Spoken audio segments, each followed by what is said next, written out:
There are so many builds in this game that it can be difficult to pick just one to try out. However, if you're playing during the early ladder season, the choice is obvious, and that's the Sorceress. One of the reasons that so many players love using her is because not only can she teleport to get around easier, but she also has the potential for high damage output without needing high-end gear to be able to do so. And in today's video, I'm going to discuss a budget, early ladder version of one of her best magic finding builds in the game. In today's video, I'm going to go over the build for the budget Fire Sorceress, where her lack of endgame gear doesn't therefore lack output, as she still has good damage output for late nightmare gear cost in Hell difficulty. I'm going to go over the attributes, the skill tree, the gear for my character and my mercenary, and afterwards I'm going to show you guys some gameplay so you could see this build in action.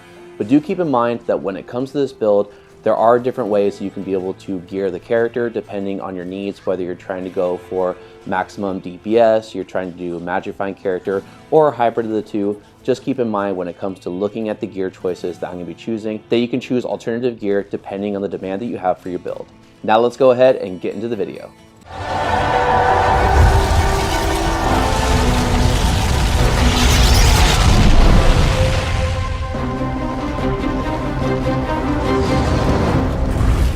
For the attributes, she has enough strength to be able to equip the gear, and all the remaining points go into vitality.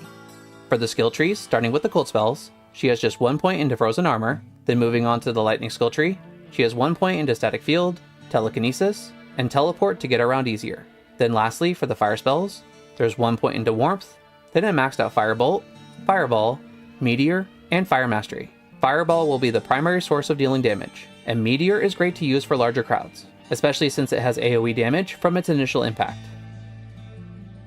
For the gear, something to keep in mind is that there is a lot of room for improvement. However, I wanted to keep it closer to true budget. This way, when watching this build, for those interested in trying it out, if they have any better gear than what I'm showcasing in this video, it'll only get better for their experience from here. Also, when I consider what is budget and what is not, budget is in regards to the gear not being optimized and underutilized, but it still works to give a good example of how the build plays out without a huge investment needing to make it work.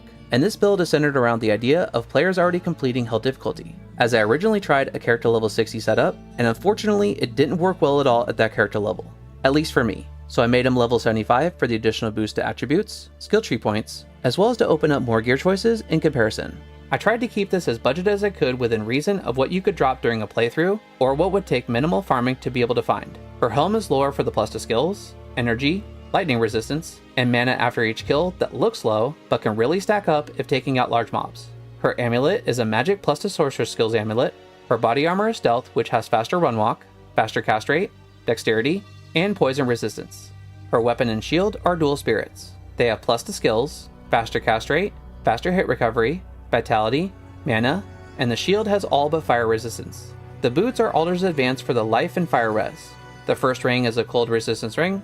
The belt is a crafted caster belt with faster cast rate, mana, and all but cold resistance. For more information on how to craft a caster belt for yourself, check out my beginner's guide video that goes over all the information that you'll need to know, and it also shows what could potentially roll within 50 attempts. Video link down in the description below. The second ring is an all-res ring. The gloves are mage fists for the faster cast rate. On switch is a lower resistance wand with a rhyme shield for the added resistances and cannot be frozen. In the inventory is just the cube and both tomes. I wanted to truly make this a budget build, something that you could reasonably expect to find and or trade for without a huge time investment into farming or needing a lot of wealth to trade for amongst the online community. This way, if you have anything better than this to use for the build, you will only get better results from here, and can add to the overall fun that you'll be having playing this build. For the additional stats, she has 65 faster run walk, 135 faster hit recovery, 124 faster cast rate, and 219% to fire skill damage. For the Mercenary, he is the Act 2 Prayer Mercenary using a Cure Helm for the Cleansing Aura, Treachery for the Body Armor, and the weapon is Insight for the Meditation Aura. Meditation, Cleansing, and Prayer all synergize one another, and being as that they are all technically the same type of skill within the descriptions, they all synergize to bring back my health and mana quite fast to aid in mine and my Mercenary's survivability. Now that we've discussed the attributes, the skill trees, the gear for my character and my mercenary, let's go ahead and check out this build in action to see how well it actually plays out. With the gameplay, for anyone who'd be curious as to which player settings I'm using for my build guides, the past, presently on screen, and in the future, down in the bottom left corner is what the example gameplay being shown is currently at.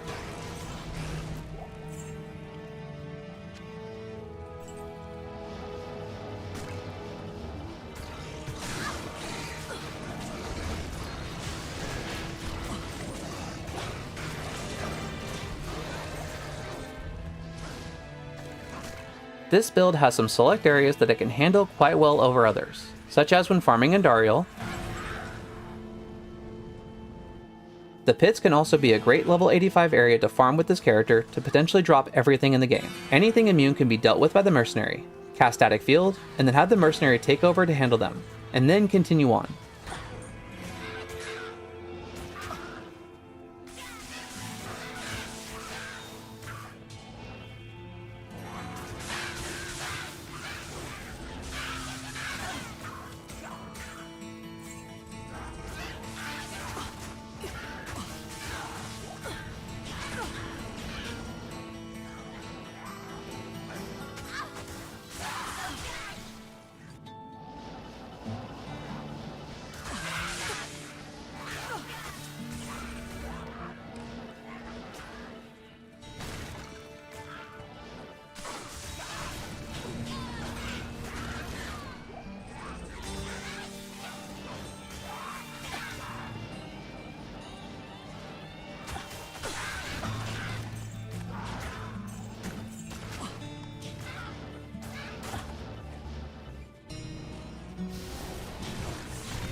Something to keep in mind, this build was made to be very bare bones budget with lots of opportunity to get better gear, add magic find, and overall make the build more ideal for whatever you choose to use it for. This can handle many areas of the game without issues, but it does do so at a bit of a slower pace until you can get more ideal gear to add to her damage, survivability, and clear speed.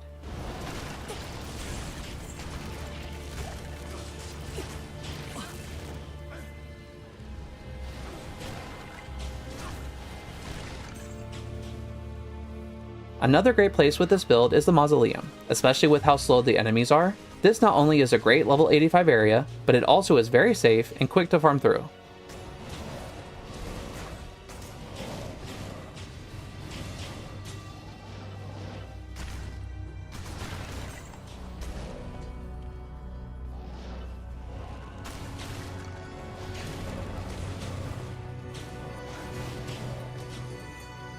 She can moat trick Mephisto, although doing so without a mercenary would be a lot more ideal.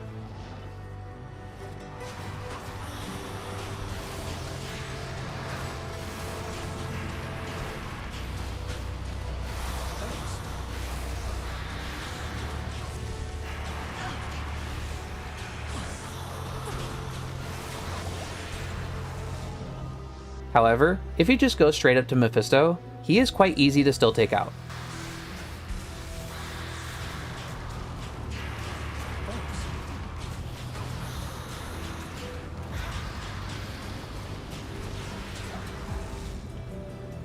This gameplay was meant to show how a budgeted version of what could be a top tier magic finding character would be able to work through certain areas of the game, and how anything that you have that is better than the gear that is shown here will only increase your experience and fun with the build. While this build can work in certain areas, the endgame version is incredible for magic finding without sacrificing your clear speed and survivability. If you're interested in that build, make sure to check out my build guide on said build, as well as taking that same build through the Ubers, showing that even in a magic finding setup, it can get a torch without much issue. There is also a better equipped endgame version that works even better with better overall clear speed and survivability.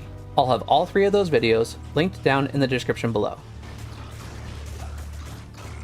And that's going to wrap it up for today's video. I hope you enjoyed it and were able to see if this build would be something that you would be interested in going into the future, and if anything, at least just enjoyed the video. If you like this kind of content and want to see more, hit the subscribe button and hit the bell notification to be notified whenever a new video comes out. Come on. Come on. Come on then. There you are. There you are. And if you like this video, please let me know by leaving a like. It really is appreciated to be able to help my channel to grow. And if you want to see more of my Diablo 2 Resurrected content, make sure to click the card in the corner up above to check out my Diablo 2 Resurrected playlist with a lot of videos already in it, with a lot more coming in the very near future. Other than that, I hope you guys are staying safe, and I'll see you guys in the next video. Take care.